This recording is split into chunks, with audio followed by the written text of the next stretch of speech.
So I was in the bath and I was listening to the Diary of a CEO podcast, and I can't listen to much content because as I listen to content in generates so much content out inspiration. So if I'm listening to something, I'll listen to 10 minutes of something, then I'll have like this idea that I suddenly really want to share and create, and then if I listen to another 10 minutes, then I'll have even more. And so like by the time I get to about an hour, I'm just like bursting full of like ideas that I need to share. So yeah, this is what was so urgent that I had to like get out of the bath and just like record this without like I was thinking about this. I'm like, well, I really want to make a video of this. Should I like get out, get dressed, whatever? And I thought, do you know what? This is not important.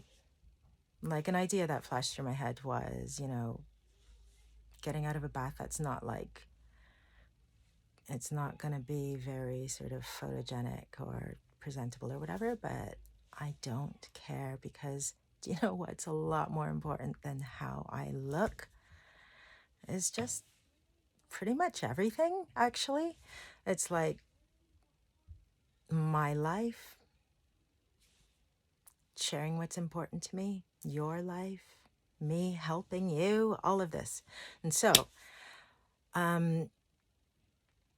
yeah, as I was listening to this podcast, which was talking about like success and being driven towards success, what drivers are, how you can go about transformation, big life lessons, that kind of thing. As I was listening to this particular podcast episode, the thing that really, really struck me was that, yes, love hearing someone's experience and the wisdom and the insight, like what's worked for them, all that kind of thing. I love that. I love hearing someone else's truth and someone else's story. But the thing that really struck me about that episode is that and there's this pattern that happens in the whole personal development world where people go looking for good stuff, like stuff that's going to help them with their problems right now, where they're at right now. And so, like, you get things like James Clear's Atomic Habits. And the book has sold like gabillions. Probably like that's the official stat. Like it's sold gabillions. It's sold a lot of copies worldwide. A lot of people have just found it really helpful, really inspiring. And I used to go on the strength of those reviews whenever I came across anything like a book, a program, a coach, a mentor, like teachings that had loads of people saying, yeah, this is amazing, this totally worked. It made me think like, oh, I just need to do that. That's going to help me. But what I've come to realize is that the value that anything has that's out there, the only transformative value that anything has lies in your ability to connect with that thing exactly as you are right now. So it's not about that thing being a great strategy or that thing being a great thought or great advice or a great framework or whatever. That's not what it's about. It is about where you are right now with your everything about you, yourself being exactly as it is. Does this thing help you to access more alignment within yourself or not? That's all it is. So like the thing is, like when you are not making progress towards the things that you want, do you know what? I have this hair clip in my hand because I because I picked it up from the bath when I was like leaving it. And you may have seen my video where I talk about why I wear these hair clips, but like I feel like I really want to put it in right now. I I usually put in a hair clip or a few because this is a bit of a tangent, but I do have ADHD. That is a huge tangent. In fact, it's completely unrelated, but maybe it is related because I was talking about like, you know, the things that I'm concerned about or what anyone's concerned about and whether anyone's concerned about my appearance. The reason I put in these hair clips is because because I don't wear makeup, and when I just have hair just like, and I don't do my hair, I rarely comb it or do anything to like style it or anything. So when it's just like a big wild mess, I just get mistaken for men. Often confuses people. Maybe it's okay that I get mistaken for men, but I like to, do you know what I would really like in this video that I'm doing for you is I'd like to give you something clear and easy and insightful and inspiring. Hi, Danishka, what's going on? That popcorn packet is there. I can take it. We're coloring. The popcorn? Yes, you can eat all of it. Yeah, I have it's Easter break here. I've got my 5-year-old playing with the neighbor's child. They're sort of going back and forth between the gardens. But anyway, this doesn't matter. I forget what I was saying. But yes, like, let's focus here. Let's focus here on like transformation, on personal transformation. The reason why anyone is not able to move forward towards the thing that they don't want is not because they don't have the right answers and the right strategies and whatever. It is always on the most foundational level down to the same thing. And this is super important. This is super important. It's like there's something that you want. That's like what your conscious wants. But you're not making progress towards it. Because like, and when you try to make progress towards it, you have blocks. So that might be like fears, anxieties, lethargy, a lack of energy, a feeling of like stress, overwhelm, like lack of self-belief, like whatever it is. And often in the personal development world, we call this mindset. We call this a mindset problem. You don't have the right mindset to help you move towards the thing that you want. But it's not a mindset problem. I don't know, you can call it that if you find that useful. What it really is, it's not even a problem. It looks like a problem to you because you're not getting the thing you want, that you consciously want. So you label it a problem. But what it really is that all that stuff, your mindset, what you think, what you believe, what you feel, how you think about things, your habits, your behaviors, all that kind of thing, that is you. That is your subconscious. And so that is all that stuff generating your state, generating your story. That's you. You generate that stuff. So the thing that keeps you from going towards the thing you want is not a lack of like strategies and information, knowledge, whatever, skill. It's not that. At essence, the thing that is blocking you from moving towards anything that you want, I don't care what that thing might be. It might be like a healthy relationship. It might be managing money well. It might be charging what you're worth. It might be making good money. It might be having a tidy house. It might be coping with day-to-day, responsibilities. It might, like, whatever it is, the thing that's getting in the way of you being able to do that is basically yourself. When you change yourself, then your outcomes change. Like the things you move towards change. You're not moving towards those things, not because you've got like problems, blocks, obstacles, whatever. You're not moving towards those things because that is what you do as a result of who you are. I'm saying like this is not a problem. It's actually just like a natural law of like how humans work, and it's a good law.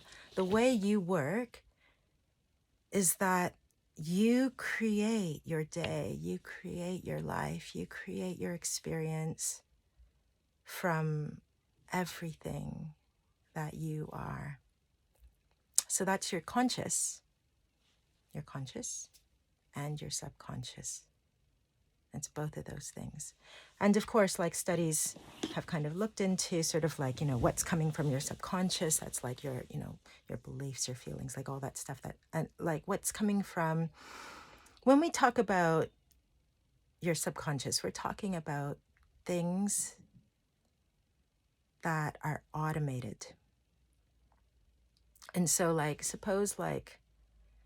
suppose you have a phobia of spiders, right? You don't have to remember every time you see a spider that you are deathly afraid of it. It's automated. That reaction is automated. So that's your subconscious, right? The thing is that most people find it very hard to tell between like their conscious and their subconscious. They kind of think everything's their conscious, but literally 3%, I got that figure from Ali Campbell, hypnotherapist, and he's gotten it from like good studies or whatever. I'm not really a researchy person. What I do is I make sure that when I'm getting information from sources that are just like iron bound in terms of they are good sources. Like they are people who adore research and doing things thoroughly. And so like basically I get my information's like any sort of facts or things that I throw at you, I may not be able to point to like, the exact studies or whatever they came from or whatever, but I will be able to point to specific people that I got the information from. And these people are reliable. So that's how I do research. Because researching like that kind of a process, that very sort of left brain driven process, that's not my skill because I have ADHD. I'm like extremely right brain dominant. And so I'm not going to waste my time trying to force myself to do a whole lot of things that don't naturally lie within my skill set. Not to say that it's not useful to push yourself outside your comfort zone and try things and work on things that you're not good at. However, you need some discernment. You need to know what you want to spend your energy on and how you're going to do it, and your criteria for determining like getting clarity on this. Your criteria might need some examination because, let's get back to the subconscious and the stuff that's automated. You decide things all day long. That's actually, you think you're consciously deciding these things, but actually it's all being subconsciously automated. And so the way to change your outcomes is not to look around and then look for stuff that's going to be like, the tools and strategies and whatever, and try to implement them constantly. Like you can do that. There's nothing wrong with doing that, but it's not going to be a super effective, fast way. And in fact, for lots of people, it's going to be a completely ineffective way to move towards what you want. Because the reason you're not moving towards what you want is because of you and your subconscious, your mindset, your automated processes, your thoughts, your beliefs, your like all of that. How you do everything in a way that's like super automated every single day. What you do every day is achieving your current results. And so lots of people think like, okay, I'm super stressed out because of A, B, C, D, E. No, you're not. You're not stressed out because A, B, C, D, E. Another person might have those exact same challenges in their lives and not be so stressed about it. Or you might have like loads of people who are stressed about it, but whatever is happening, that stress is being generated by the way you're thinking about it, the way you're feeling about it, and all those things are being generated by your subconscious and who you are. So let's have a look at like what needs to happen if you want to change, if you want to change something without the sort of hammering away with like, so what some people do, and this has been a popular opinion for many, many decades, a part of me, like a part of me is thinking like, do you know what, for a really long time, there's been a ton of sort of like masculine energy, direction, like a masculine way of going about doing pretty much everything, because that's who has had like the most voice, the most platform, the most authority, the most power, the most influence, like that kind of thing, just control over things. That's who's got to have their say. That's why like when my child watches Transformers Academy, it's like every transformer on the show is male except for one female transformer child. They're transformer children, learning to become like transformer, like super fighting sort of like heroes. They're all male. It's 2023. Why does this even exist like that? Why is it that like all the action shows are like completely dominated in a weird sort of like, in a weird way that is not representative of real life? Why is that? But anyway, that's like, I'm just pointing out that there is a lot of automation going on in terms of like the messages that you're receiving. You're taking them into your subconscious, and you are just like, your life is like the outcome of these messages. Your mindset is an outcome of these messages you've taken in. If you're trying to get yourself to do something and having no joy, that means that a much bigger part of you is trying to get you to do the opposite thing. That's why you're having no joy. It's not because you're failing. It's because you're winning. You're always winning. You're always winning at what your subconscious wants. Your subconscious is what drives all the automatic stuff. And the automatic stuff always wins over the non-automatic stuff. You can't win. Your conscious cannot win, like ultimately, over your subconscious. Your subconscious always wins. And so like the only way to, you can win little battles here and there. And so like, suppose you hate exercise, and then that's your subconscious. It's not that you hate exercise, it's your subconscious hates exercise, because that's where feelings come from. Your conscious is like, it would be good to exercise. I would love to get fit. I would love to have this standard of fitness or this standard of health or whatever. That would be really good for me. I would love to look like this. That's your conscious. Subconscious hates exercise. Conscious is like, gotta do it, gotta do it, gotta do it. And so the conscious starts like forcing the subconscious to sort of like go along with it. It's like winning these little actions in the day where like you're making yourself exercise. Now, another name for this is self-discipline. It's when like your conscious wins the battle over your subconscious. And so like you fight yourself. Part of you wins, part of you loses. That's self-discipline. That's not like an overall win. That's like, the little part of you has just won over the bigger part of you. That bigger part of you has still lost. That's what self-discipline is. And that is the model. That is the masculine model of doing things, of just like brute force, like, just take action, power through it. Let's like smash the day. You can do it. Like that. That is the way that we here, you and I, that is the way that we are not going to take. Why? Like, well, first of all, it doesn't work for me at all, because I had undiagnosed ADHD until 5 months ago. When you have ADHD, that means you have like almost zero willpower. You have almost zero ability to grow self-discipline. I don't know, it kind of varies from person to person, but for me, that was what one of the implications were. And so, like, first of all, it doesn't work. Second of all, even if it did work, is that the way I would choose? Would I choose like the really hard, difficult, challenging, awful, stressful sort of like way of like coercing myself? Is that the way I want to work?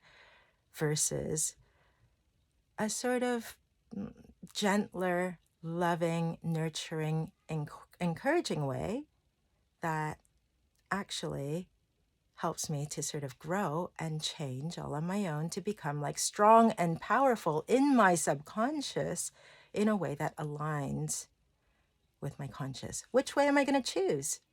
I'm going to go for the easy way. I'm going to go for the inflow, aligned, powerful, feel good way. And of course, with ADHD, I'm always going to go for the feel good way, aren't I? Most of the time.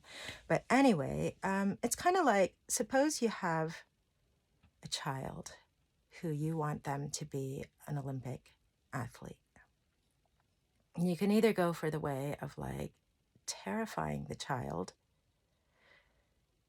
like they've got some natural ability, let's say, and you're going to get them to practice like 8, 9, 10 hours a day, like train. And the way you're going to do that is you're going to beat them so badly if they don't do what you want at any given point that they are just going to be like in such terror of failing that they're going to drive themselves like crazy every day. Yeah, you can do that. You know what? Historically, like I'm sure if you want to go do the research, feel free. If you want to go look up cases where people have achieved incredible things because they were coerced and terrified, beaten into achieving those things, like they were driven by fear and punishment, there will be examples. I kind of remember some story about like a chess master. I think there was a movie. I don't know. I don't watch a lot of movies, and so I didn't watch that movie, but I kind of have this feeling that like there was something like made about like a child who was like driven in that way to do that. That's option A. Option B is you have this child with some skill of that thing, and what you do is you just nurture that skill. You nurture the child's natural passion, curiosity. And as you do this, you put in place some good boundaries, but you also put in place a lot of love and connection and a lot of support, belief, encouragement, appreciation, acceptance. And lo and behold, this child also achieves amazing things. They both go to the Olympics. Like, which way do you want to do it? Do you want to do it like the hard fear and punishment way? Or do you want to do it the sort of like the gratitude, alignment, passionate way? Because either way is possible. But yeah, you have to know which way you're going. So like, yeah, you can go the whole sort of like, how can I be like more self-disciplined? How can I just achieve more? You can go that route, and you can, find a way to achieve the things you want, if that's what you want. We're going to look at this in a different way. We're going to say, hey, like,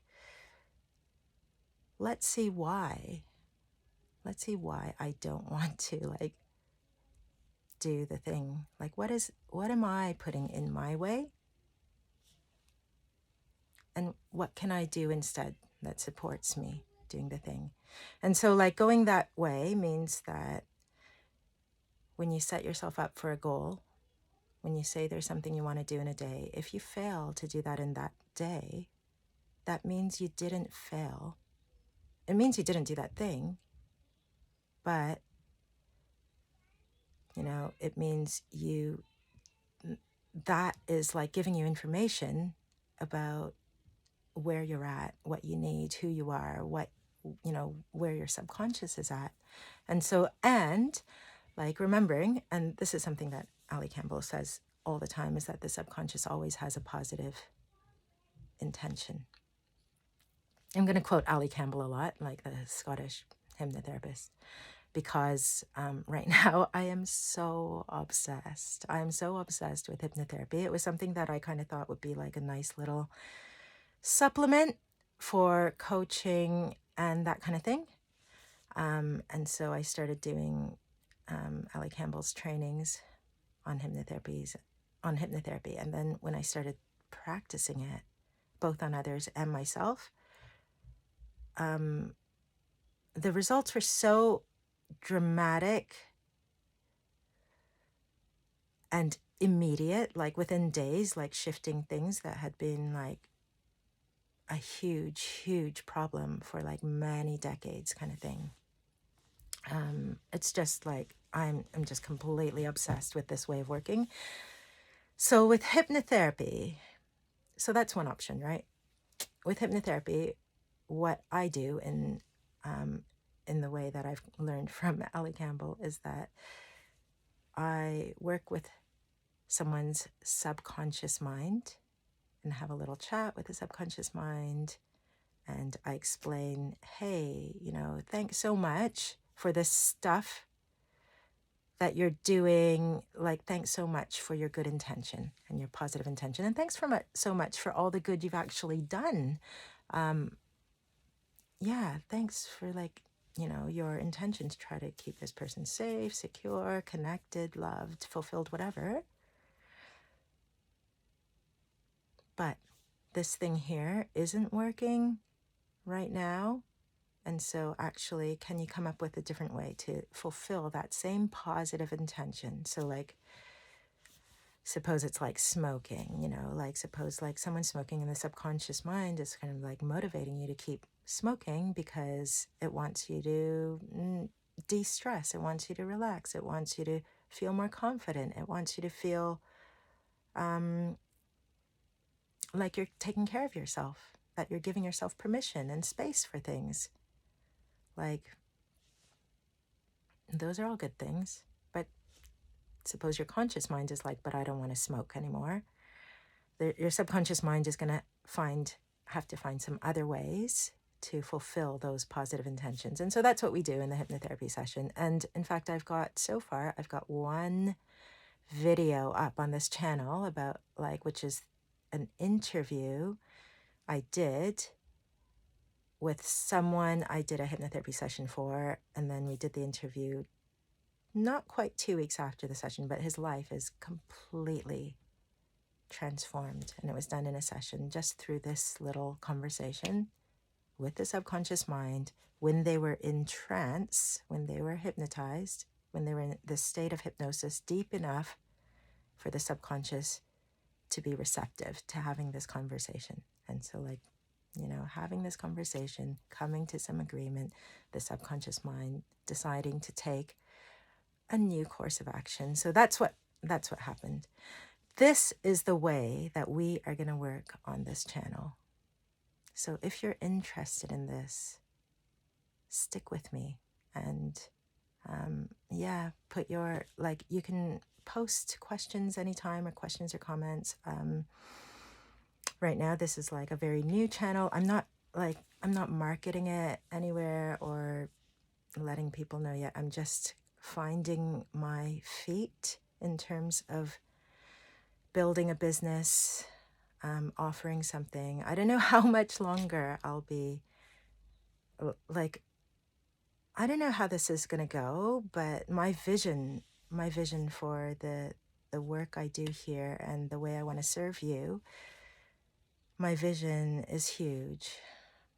So right now, I think I've got like 18 people who have like subscribed. And I think like that is awesome. Like, I just think like amazing that people are subscribing to this channel when I'm posting these like hours long videos.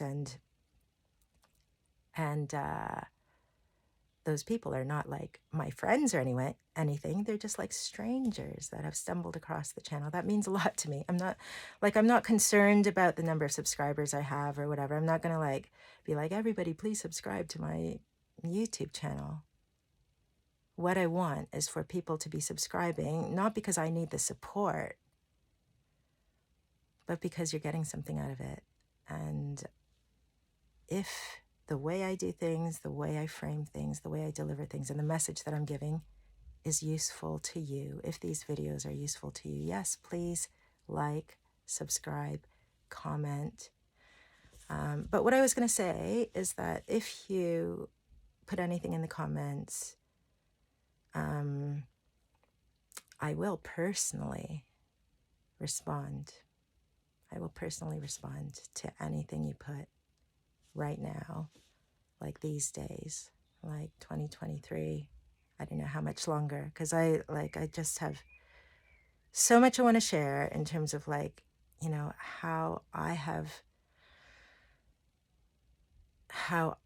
so much I want to share in terms of like what a difficult journey I've had for most of my life, and all the solutions I sought, all the things I tried, and all the frustration I experienced. And I would not wish that on anyone.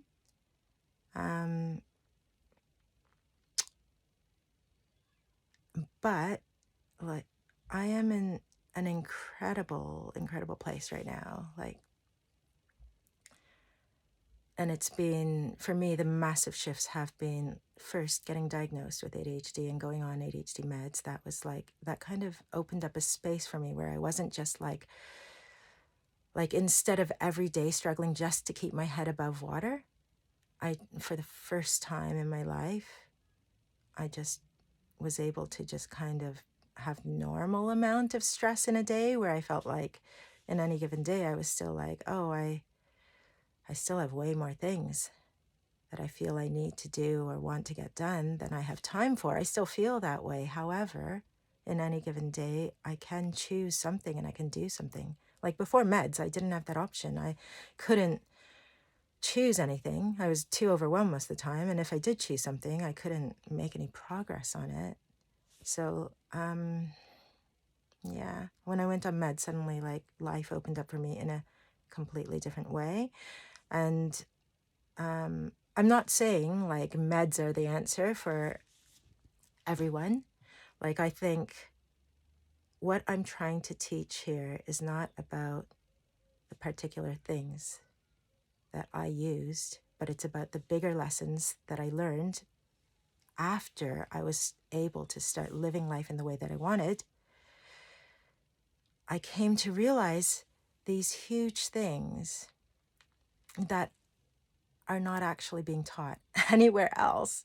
They're just like realizations that I had, which if I wish I had known. I wish I had known years and years and years ago. And that is like the biggest realization was just coming to truly understand everything in my life and everything I did as a product of my subconscious mind and conscious mind. That was one realization. I'm going to give you three. So like, one realization was understanding that everything that I experience is growing from this like foundation of like my subconscious and conscious mind, right? And so like, and things that I was seeing as like a problem or like failures, or like when I was going like, why can't I do this? Why am I like this? Like when I was so frustrated with myself, the reality was that my conscious was being frustrated with my subconscious mind. And I was like beating myself up. And the more you beat yourself up, the less you're able to perform. I was like, that child who was trying to, someone was trying to drive them to be the Olympic star through fear and whatever. Like, some children will go do it and achieve like that. Other children will just give up and they'll just be this broken shell of a, human. And that's the way I respond to that kind of like, beating myself up. Like, I don't rise to the occasion and step up and start achieving. Not that achieving is like the be all and end all. And in a way, I'm really thankful that I was never able to force myself to do stuff by just like being hard on myself or judgmental or critical or driving myself or being afraid. Like, I could never drive myself using that stuff. When I experienced that kind of pain, I would just like go into complete shutdown mode and be unable to face anything for like, days and days and days on end, months, years. And, at the time, like, I wished I was wired differently. I wished that, seeing really bad outcomes or consequences or whatever would, push me to actually do the stuff. That's what I used to wish. But, in retrospect, I'm like, do you know what? I wasn't built that way, and I'm glad I wasn't, because that's not a great way. That's not the way I want to live. I don't want to be able to just like force myself to do stuff and then achieve stuff, when underlying all that stuff are like some really deep, important needs that aren't being met. I'm glad that the way my mind works, I just shut down, and the only way that I can be, inspired, motivated, and activated to actually work in alignment with what my conscious mind wants, the only way my subconscious can work in alignment with that is when it receives what it needs, when I get my needs met, my need for like connection, value, self-belief, all those like love, acceptance, appreciation. When I get those needs met, that's when I thrive. That's when I come into being. Like, step one for me is like my conscious mind recognizing where I am beating up, criticizing, not accepting, judging myself, my subconscious. It's where my conscious mind recognizes that, and then basically apologizes and goes the other way instead, accepts, appreciates, supports, loves, starts there. Starts with like wanting to understand, starts with like, how can I support you? So it starts with, what do you need? What do you need? Let's do this. I'll help you. We'll do this together. So like, that's one of the, so I said I was going to give you like 3 major sort of breakthrough like lessons that I got. Actually, I'll do like separate videos on these later on, but I'll just give you these quickly now. So that's the one. Another thing, the one was kind of understanding that everything in my life is created by me, my subconscious and my conscious. And the way to achieve something different from what I'm getting is to understand, support, accept, and transform my subconscious mind. The subconscious is way happier to change and transform and do things differently when it's not on the defensive. If you're saying like, you suck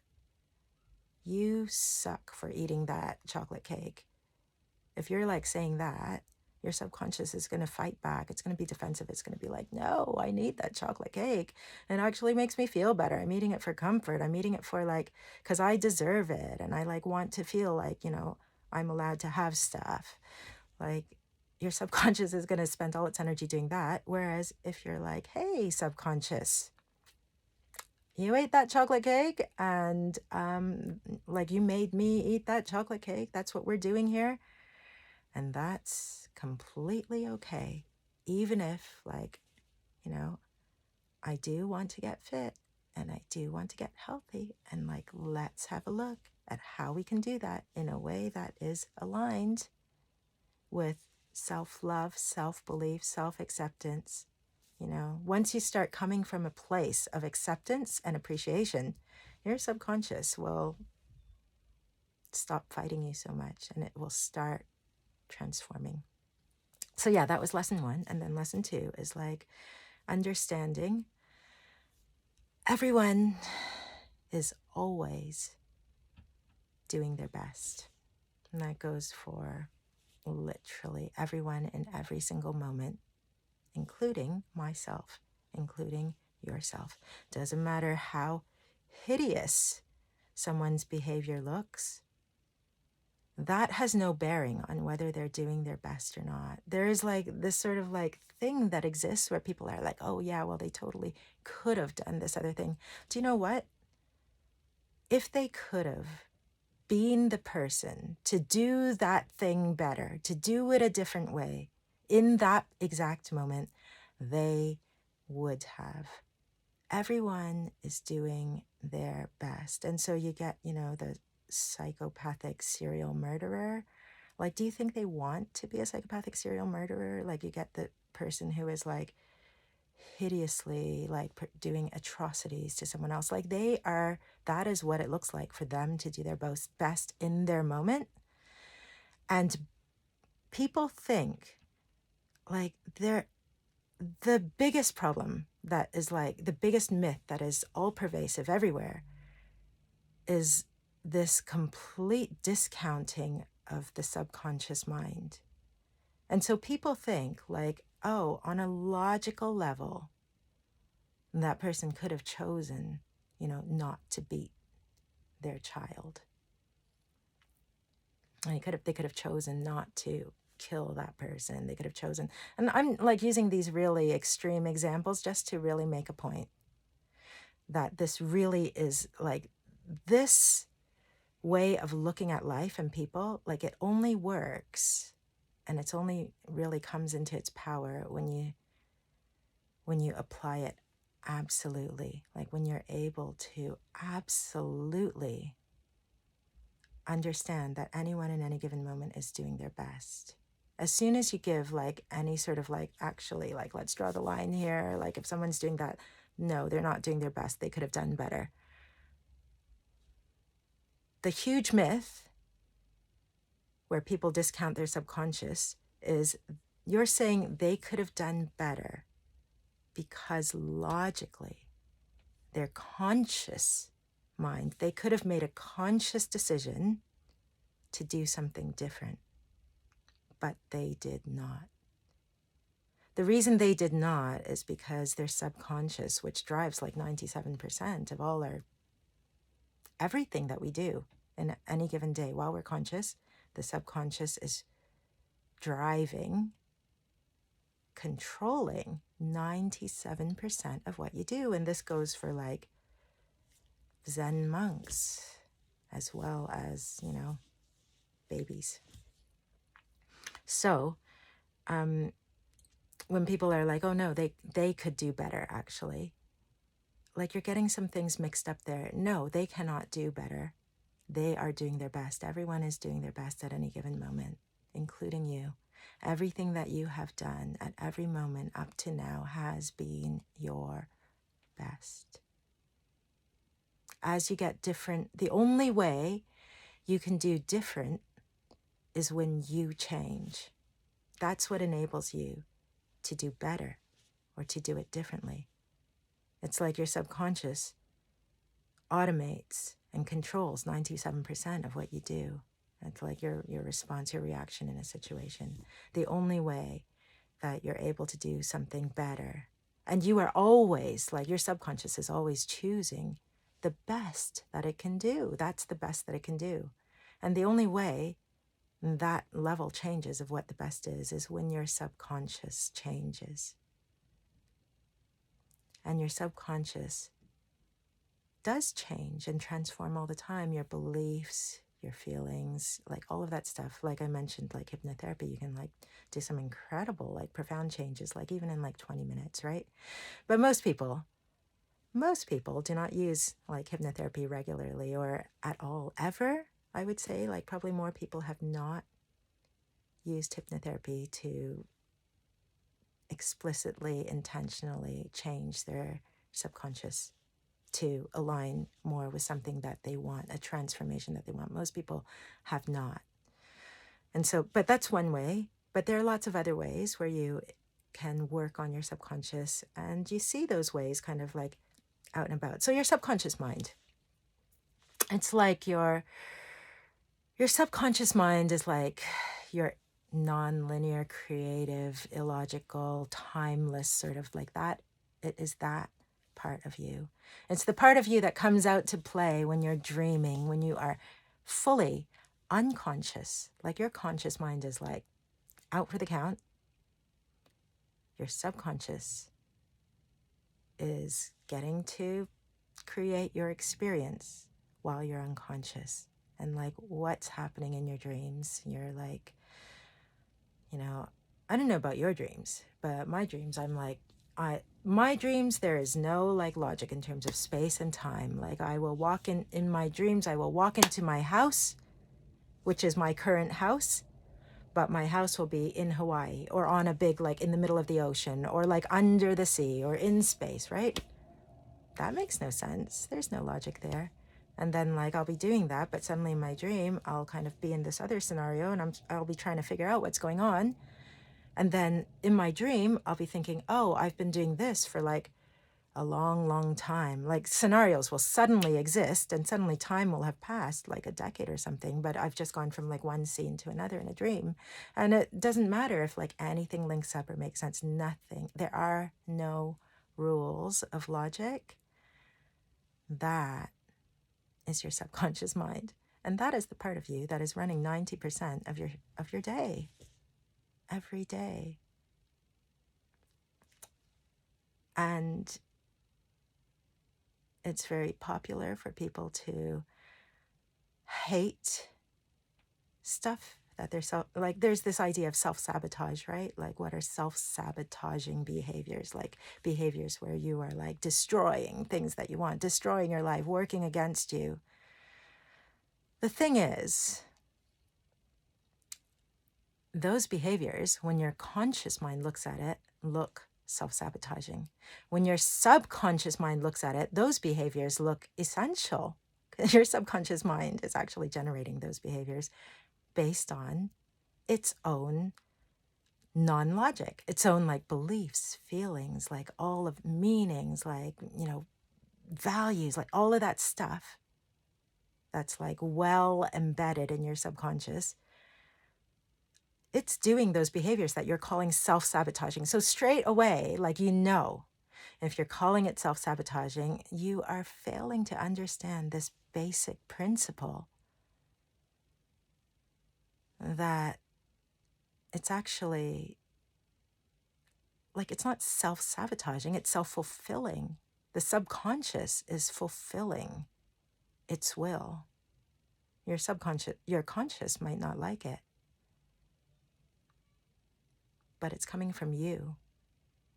Not because you're broken, not because you're messed up, not because there's something wrong with you. Like if you were saying all that stuff, that's like saying your subconscious is messed up, broken, whatever. What's happening is your subconscious is a little bit misguided. It's got great intentions, but it's doing some stuff that your conscious does not like and does not want. And it keeps doing that stuff.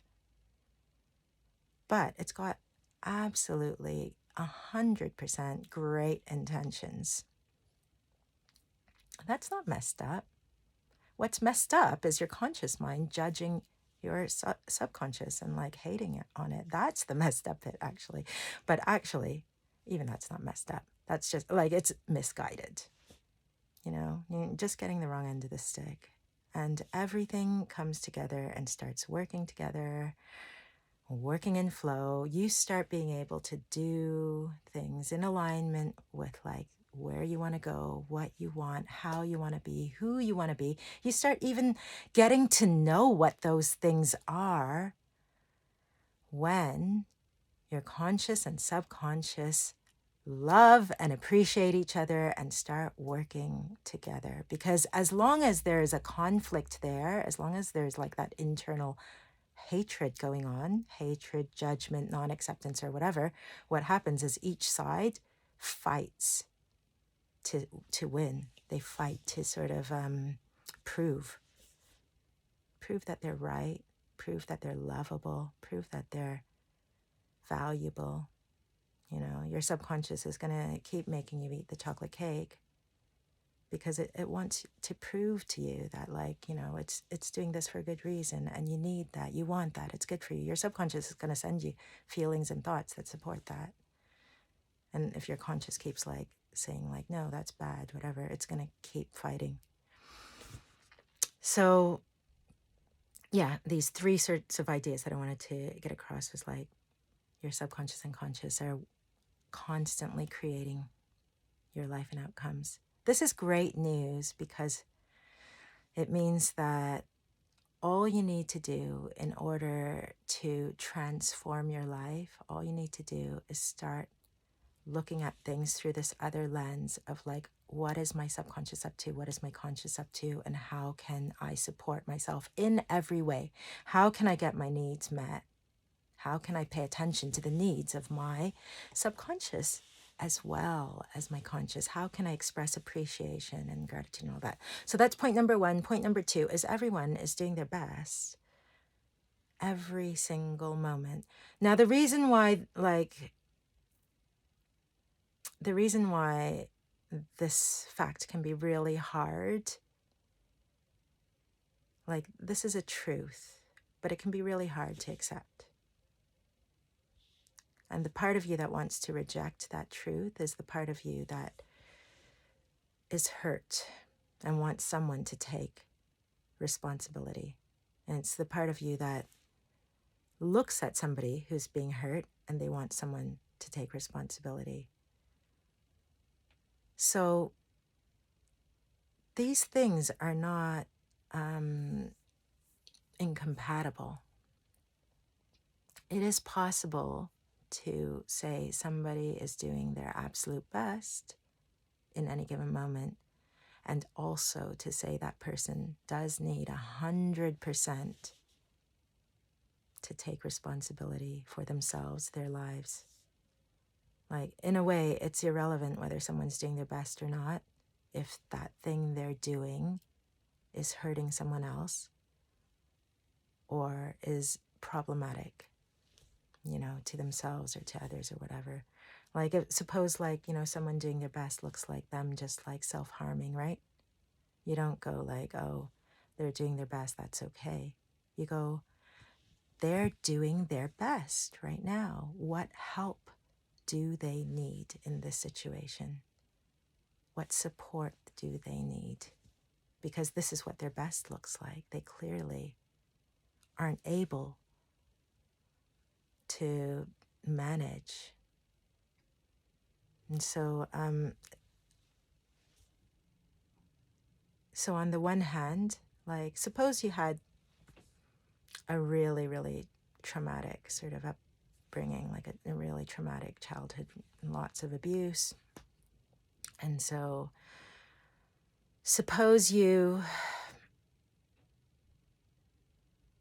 trying to figure out, suppose you were abused a lot, but let's throw a wrench in the works. Let's say you really still are conflicted about your parents. Like, you can see actually that, you know, they kind of, you know, that was their version of love. It was like really, really messed up. And they hurt you a lot. And it caused a lot of pain. You have a lot of like deep wounds, unmet needs, and whatever. And yet, they were doing their best. Does that mean that what they did was okay? No. Someone doing their best does not mean that what they're doing is okay. It doesn't mean that you have to like take it all in. All it means is that that's what their best looks like. So you don't waste energy kind of thinking about, oh, they could have done this, that, or the other. You don't waste energy on what they could have done. That's irrelevant. And what's relevant is like the reality of what happened and dealing with reality, moving forward from there. And so if someone did something really, is doing something really that is not acceptable, not okay. Your only thing in that situation is you go, okay, that's them doing their best. Okay, what do I need to do? What do I need to do to protect myself, protect anyone else who needs protection in that situation? What do I need to communicate? What do I need to communicate about myself, my boundaries, like, or what do I like? Yeah, you don't have to like argue with them, engage with them, fight with them, any of that, but you do need to walk in your truth. You do need to honor yourself. You do need to love and accept every aspect of yourself, conscious and subconscious, and see what does that look like in terms of what action do you take in this situation. Does it mean you have to like say something? Does it mean like, and what does that look like? Does it mean that you have to like go spend time on your own? Does it mean you have to remove yourself from a situation to protect yourself, to honor your needs, to honor your boundaries, to honor everything that, all of the amazingness that is you? Do you need to give yourself space or walk away, or do you need to yeah, that is the only thing you need to do. So that's like, that's the second thing. Everyone's doing their best. That doesn't mean that what they're doing is okay, but understand that everyone's doing their best. And so in that sort of thing, it's kind of pointless. It's not about like, you can, in that understanding, you can let go of trying to control anyone or change someone or anything like that. The only responsibility you have in that sort of like scenario is to express your truth honestly without trying to like change them or get anything from them or whatever. You can just say, this is where I'm at. This is what I feel. This is what I need. This is what I'll do. These are my boundaries. This is what I offer here. You don't even need to say any of that. Like, you're not obliged, just it's about bringing things into alignment with like, if you feel, given what that relationship is, that you speaking and expressing yourself in that way is aligned with, your values and like how you and your commitment to that relationship, then yeah, do it. But but if it's not aligned with that, then it's not like you owe it or that you're obliged. It's always about coming back to understanding that the only part you need to play, in any situation is to take care of yourself, to honor yourself, conscious and subconscious, to acknowledge and appreciate that you're always doing your best, see what you need, and you go from there. You can consciously switch up things that are feeding your subconscious. You can switch up, just like you can consciously switch up what you're feeding your body. But these things will happen. Like, suppose like, for a while I was just like, oh, I've got all these books that would help me and I can't seem to read them. I keep trying. It's such hard work. I can't focus on it. It's such hard going that with the best of intentions and the biggest of sort of like, strategizing to motivate myself to read these books, I would only get through like the first couple of chapters on any given book, and they would just sit there for years and years. I still have like loads of books like that. I'm not beating myself up over it. But I mean, like, consciously, I tried to feed my mind and my subconscious mind specifically. I tried to feed my subconscious mind some different types of ideas, but I wasn't able to access that input, that food. because of the way my brain was working and, my executive function at the time.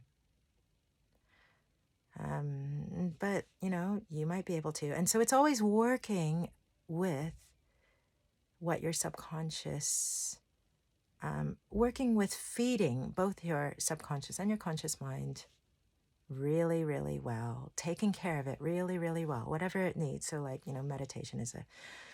meditation is a popular one. It's a good one. Loads of people have, developed this meditation practice. But the thing is, like, will you be able to access it right now as you are?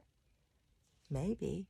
If not, don't beat yourself up about it. It's always about working with where you are and what you're able to do and supporting that, accepting and appreciating that, first of all, and then supporting that.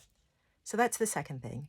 So, like, the first thing is like your subconscious and conscious mind are super powerful and they're like creating everything in your life, and you can change what you create in your life by changing that. Second thing, everyone's always doing their best at every moment, including you. That deserves acknowledgement. Even if some terrible things happen, there is great forgiveness that can be brought to any act when you understand that that was that person doing their very best in that moment. So that's number 2. And number 3 is is this understanding of self-love. So I've seen lots of well, first of all, I often see like pampering given as like examples of self-love, or like activities like journaling, walking in nature, self-care type things, or like or giving yourself stuff like presents, or like, I see all these definitions of self-love. The problem with all these definitions of self-love is that it is all about your conscious mind. It's all about conscious decisions, conscious plans, it's all about logic. Self-love, do you know what? Doing all that stuff is great. I'm not knocking that stuff, but I'm saying that is not the essence of self-love. Love is about unconditional acceptance, appreciation, value, like really valuing. And so self-love is literally bringing all these sorts of loving acts to yourself, right? But not just your conscious self, not just your physical self. It's bringing that to your subconscious self. So like all the sorts of like, suppose you've got like heaps and heaps of anxiety over stuff, right? And you hate having all this anxiety. Well,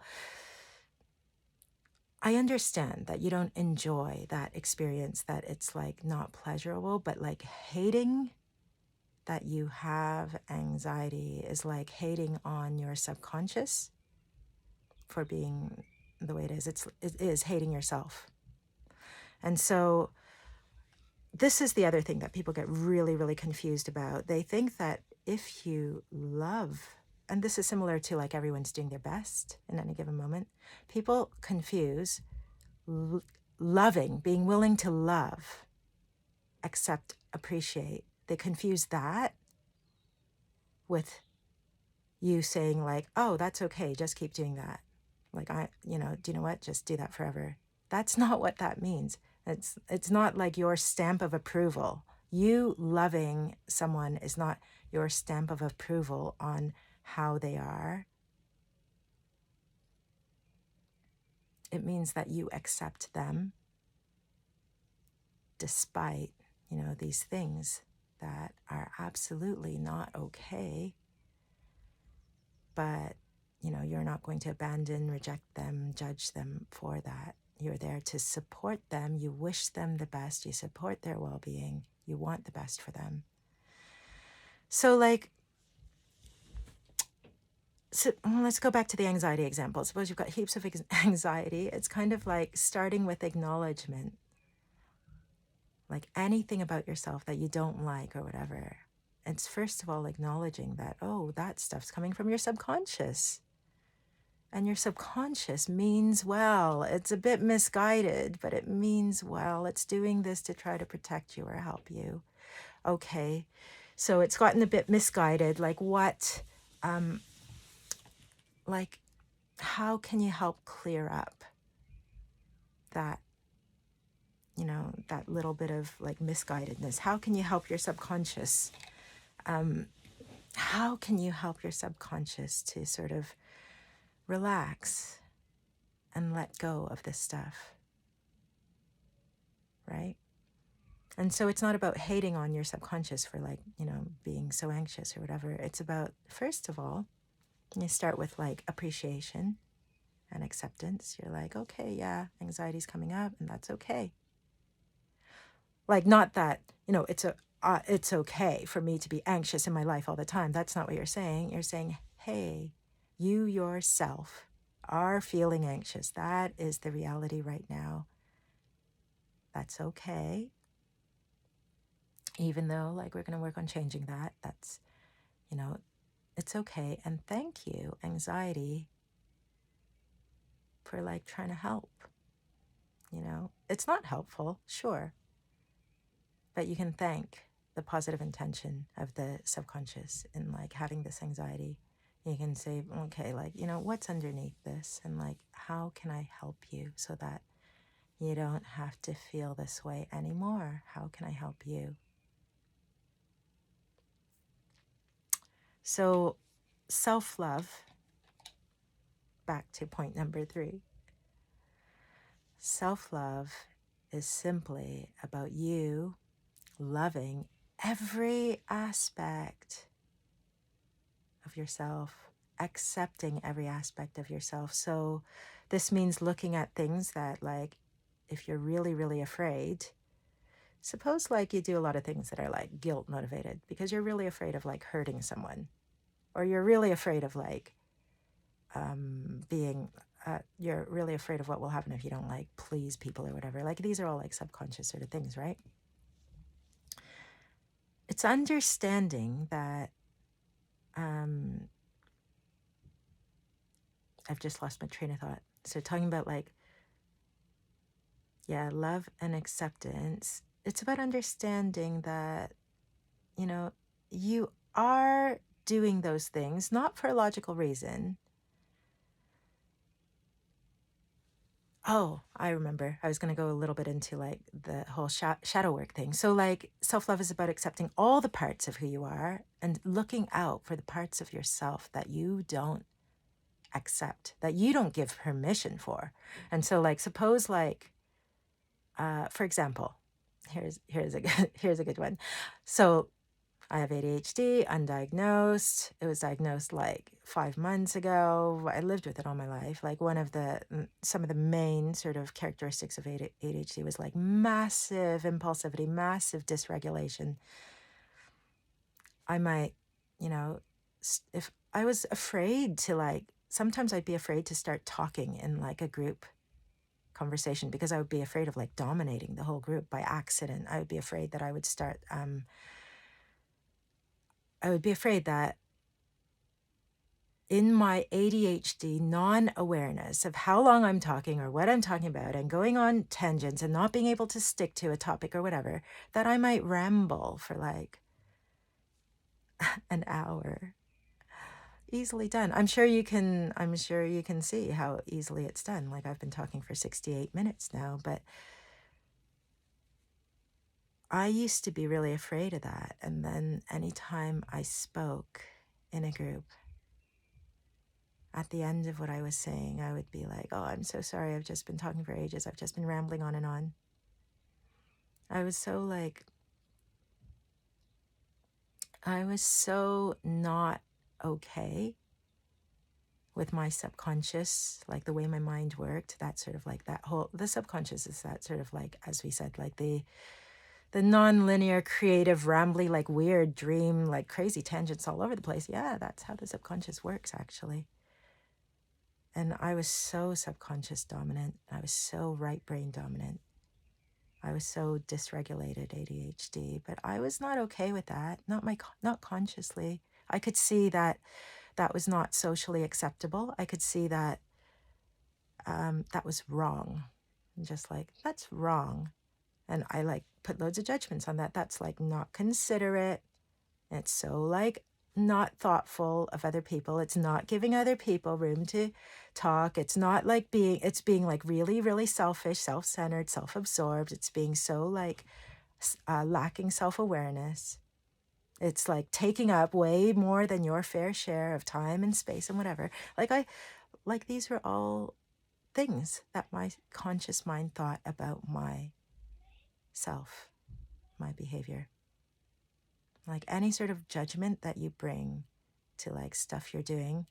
And like I said, I'm not saying that it is okay to like, I'm not saying it would have been okay for me to like be in a group and like every group I go into just dominate every single conversation so nobody else has a chance to speak. I'm not saying that's okay.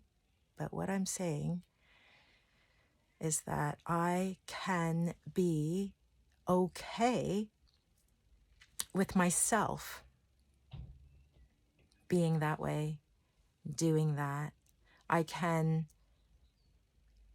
like, whenever that happens in a time, like, I don't have to feel like so much self-judgment or like I don't have to feel badly about myself for having done that. I can just like notice like, oh yeah, I have a tendency to do that and I've just done it again despite my best intentions and whatever. And that's okay. I can be okay with myself for that. I can still love myself and appreciate myself even though I do that. I can totally love myself. So self-love is about noticing like, those parts of yourself that you wish were different, right? And like flipping that so that instead of wishing you were different, you first start off with totally appreciating and giving yourself permission for the way you are, appreciating how you are, giving yourself permission for that, being okay with whenever it happens, being totally okay with when it happens, but then having that chat with yourself, with your subconscious. Like, so if you're like wanting to be different, having a chat with your subconscious on your own, like, so not hypnotherapy or whatever, that could look like that's like using your imagination to envision how you could be different. Imagine that. And so like if I had wanted to like change how rambly or talky I was in groups without like the excruciating pain of just like feeling badly every single time or whatever, instead of that, I could have just noticed every time it happened. And this is actually what I do now.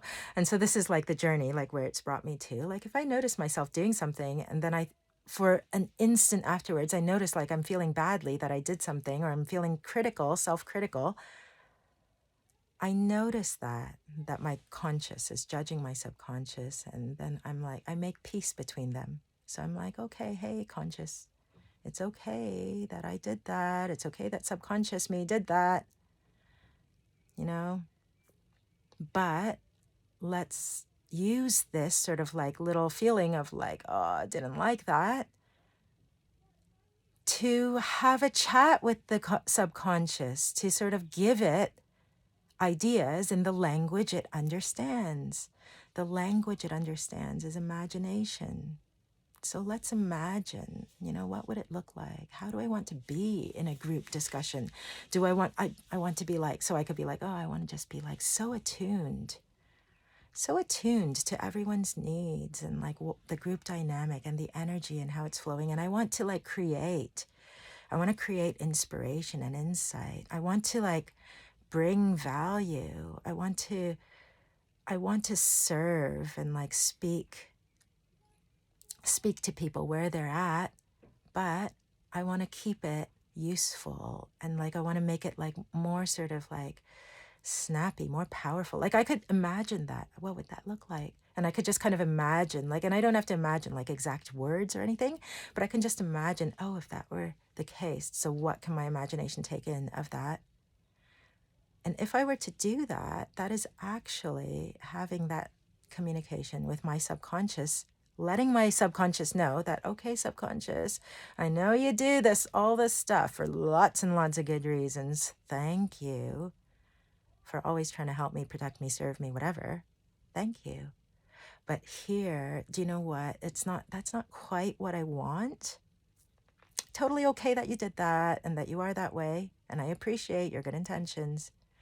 But do you think maybe we can move towards doing it a bit differently? This is what I want.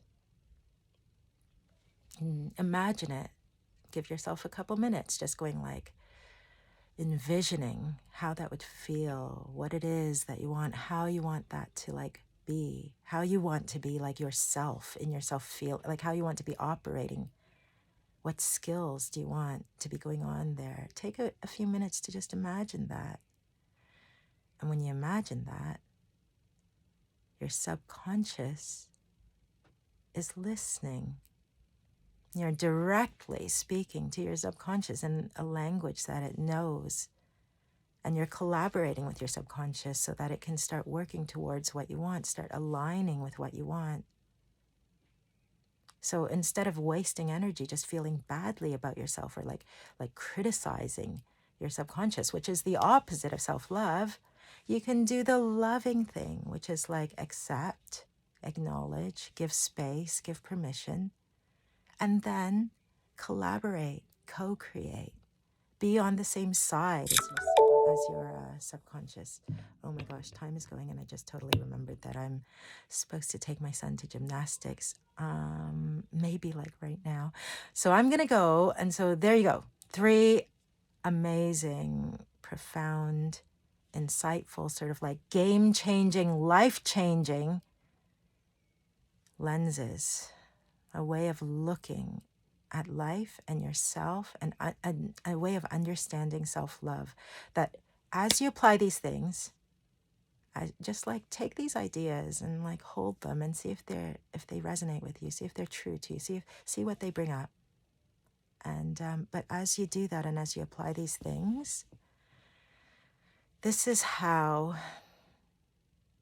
what self-love is. This is how you grow your love for yourself and for others. So bless you, love you.